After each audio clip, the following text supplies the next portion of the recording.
Right now, you are standing at your kitchen sink and the faucet is open, and that warm chlorine smell rising off the water is the same smell every house on your block is paying about $73 a month to inhale, and the white scale crusting around the aerator is the mineral signature of water that has been pumped, treated, pressurized, and metered before it ever reached your hand. Here is the number that changes everything. Under $100 in stone and hand tools is all it takes to build a working version of what I am about to show you on any sloped piece of land. A gravity-fed tunnel that delivers 200 to 500 gallons a day with zero electricity, zero pumps, and water that holds a steady 55 degrees in July and 55 degrees in February. My people, the Amish, have been pulling water out of the hillside this way since the 1840s, and the EPA, under the Safe Drinking Water Act signed in 1974, made sure your county inspector has no checkbox for it. After my last video on the Springhouse lime wash, hundreds of you wrote me the same question. Amos, how did your people get water uphill without a pump? The answer is that we never did. We let the hill do the work. When I was 9 years old, my grandfather Eli Fisher walked me out behind the dairy barn on our farm in Bird in Hand Township, put my hand against a wet limestone wall, and the cold came up through my palm like a living thing. The water tasted of iron and stone. If you already own a house on any kind of slope, this is for you, because what I'm about to show you is the suppression story, and a tier 1 build you can finish in a weekend for under $500. I am Amos Fisher, and you are watching Amos Fisher Reveals. Subscribe so you never miss what the EPA and the well drilling industry hope stays forgotten. But before I show you the tunnel, I have to take you back to the morning my grandfather first put my hand against the stone. It was June of 1962. The hayfields were already cut. My grandfather was 68 years old that summer, suspenders down off his shoulders, his hands the color of harness leather and twice as hard. He led me past the milk house, past the silo, past the sheep pen, to a low stone arch built into the hillside that I had walked past every day of my short life without seeing. He bent down slowly. He pulled away a flat field stone the size of a pie tin. Behind it was an opening 4 feet wide, lined with limestone descending into the hill at a slope so gentle a marble would have taken its time rolling down. The smell came up first. Wet stone, cold iron, the drip drip echo of water moving in darkness. My grandfather took my wrist and pressed my open hand against the inside wall. The shock of it went up my arm and into my shoulder. The wall was weeping, not running, weeping, the way an animal sweats on a cold morning. He told me that the water on my hand had started 2.5 miles away, up under the high pasture, and had been traveling toward this opening through clay tile and stone for the better part of 3 days. He told me my great-great-grandfather Jonas Fisher had dug it in 1871 for $84.50 and 41 days of labor, and that the entry was still in the family ledger upstairs in the parlor, written in the careful Pennsylvania Dutch hand of a man who tracked every penny. Then my grandfather said something I have carried with me for 64 years. The English will spend $10,000 to do what this stone does for nothing. I stood there in the dark a long minute, listening to the drip. Something inside me reorganized that morning. I did not know it then, but what my grandfather had built into that hillside was older than the United States, older than Christianity, older than the language we were speaking. The principle is so simple, it embarrasses the people who sell you the alternative. Water that falls on a hillside does not disappear. It moves down through soil and fractured rock until it meets a layer it cannot pass through, and then it travels sideways along that layer, slowly, patiently, gathering with other water until it either emerges as a spring or stays trapped inside the hill.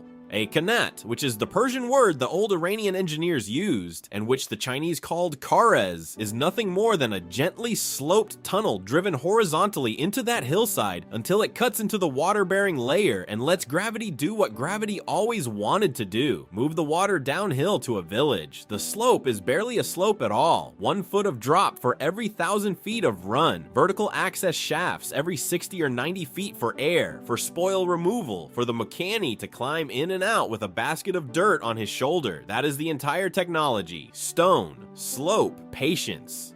Nothing else. And here's the part that should make your jaw tighten. A 3,000-year-old tunnel built with picks and baskets, delivering free filtered water at a steady 55 degrees to entire cities, was solving the household water problem before electricity, before pumps, before chlorine, before the water utility was a word in anyone's mouth, before the meter on the side of your house was ever poured in brass. It worked in the Iranian desert for 3,000 years. It worked under my grandfather's farm for 140. The reason you have never heard of it is the reason for this video. The oldest documented qanats are out on the Iranian plateau, and UNESCO inscribed the Persian qanat as a World Heritage Site in 2016, naming 11 separate systems still in operation. Some of them run 70 kilometers, longer than the drive from Lancaster to Philadelphia. Some are still flowing today. Inside those tunnels, the air is so reliably cool that Iranian villages use the outlet chambers as natural refrigerators for thousands of years before a single compressor was ever built, hanging meat and butter and clay jars of yogurt in the cold dark of the tunnel mouth. The mathematics is the slope,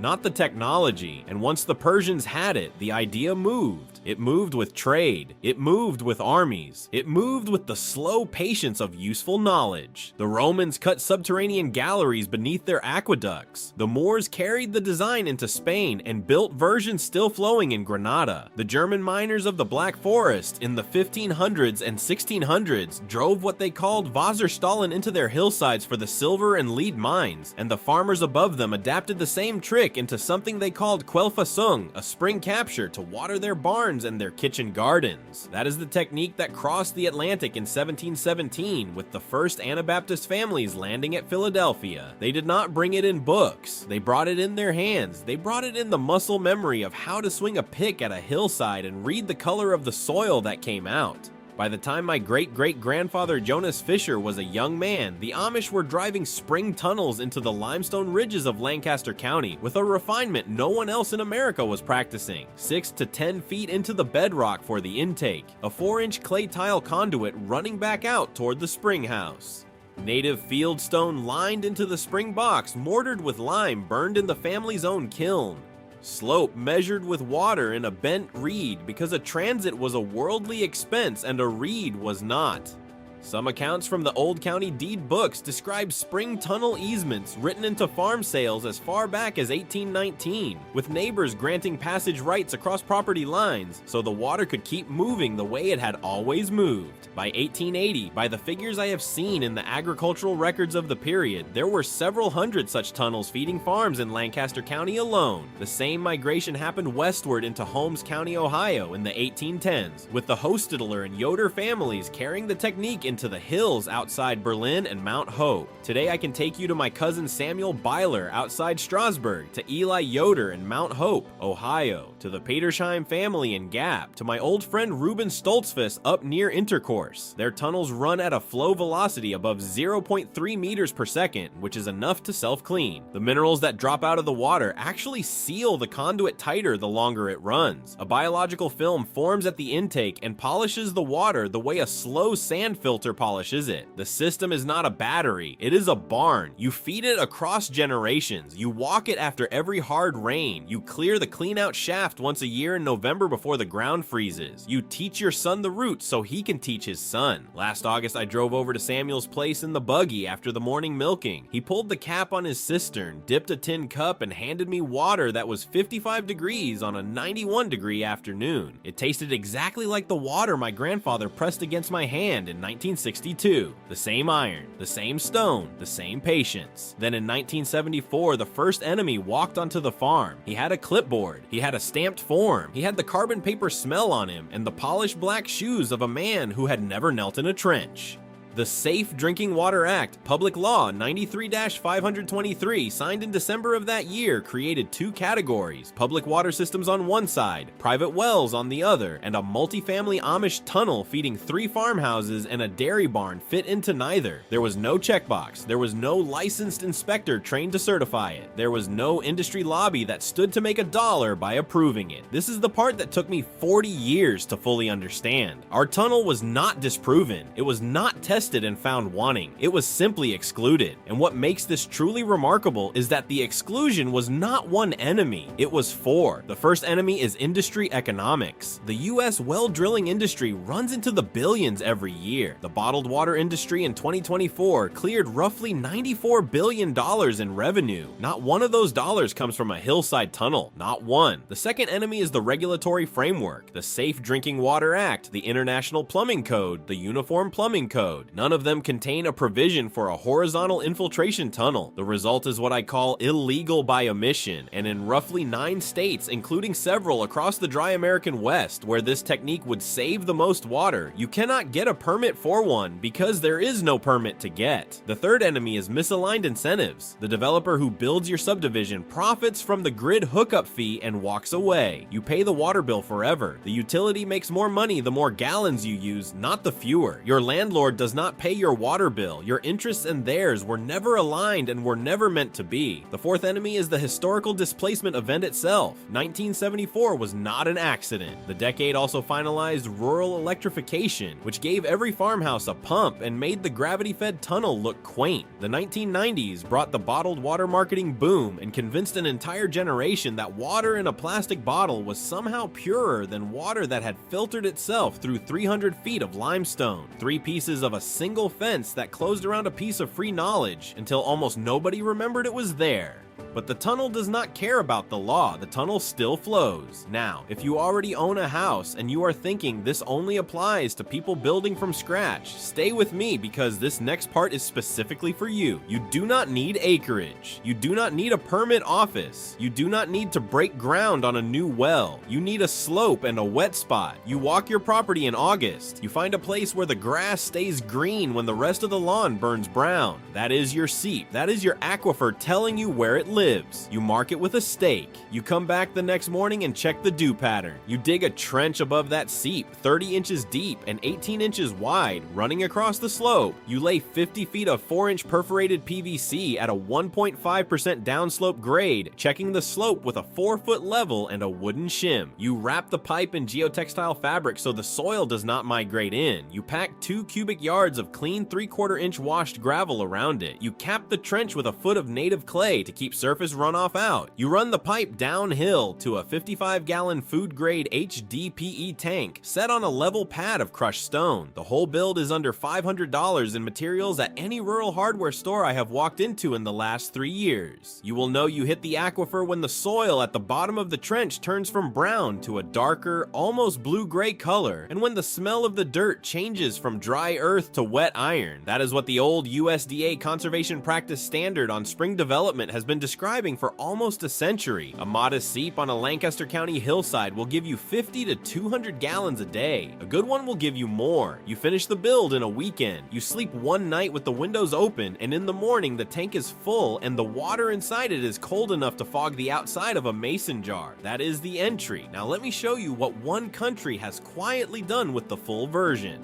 In Germany, the technique is called horizontal filter Brunnen, and the modern descendants of the qanat, called Rani collectors, are certified by the German DVGW water industry standards and used to supply entire municipalities along the Rhine and the Danube, delivering millions of gallons a day. In Switzerland, the Alpine Quellfassung is still legally certified for public drinking water in cantons across the Bernese Oberland. In Iran, the qanats that UNESCO inscribed in 2016 are still actively supplying water to villages in 2026. The European Union codified the broader framework in Directive 2020/2184, the Recast Drinking Water Directive. The data is public. The performance is documented across more than a decade of monitoring at certified installations. What is illegal by omission in 9 American states is municipally certified in Germany, Switzerland, and Iran today. So if it is good enough for a Swiss village in 2026, why is it not good enough for yours? The answer is not science. The answer is money. If you have 2 acres of slope, you do not have to stop at the entry build. You can build the full system my great-great-grandfather built. You drive a horizontal infiltration gallery 60 to 120 feet into the hillside, working 10 feet at a time, shoring as you go. 6-inch PVC main with a perforated intake wrapped in geotextile and surrounded by washed graded gravel, slope 1%. Vertical clean-out shafts every 30 feet, which is the direct echo of what the Persian Makani cut into the desert 3,000 years ago for the same reason: air, maintenance, access, 2-stage settling on the way out, sediment trap on the first chamber, biological polishing chamber on the second, sized to give the water a 24-hour residence time.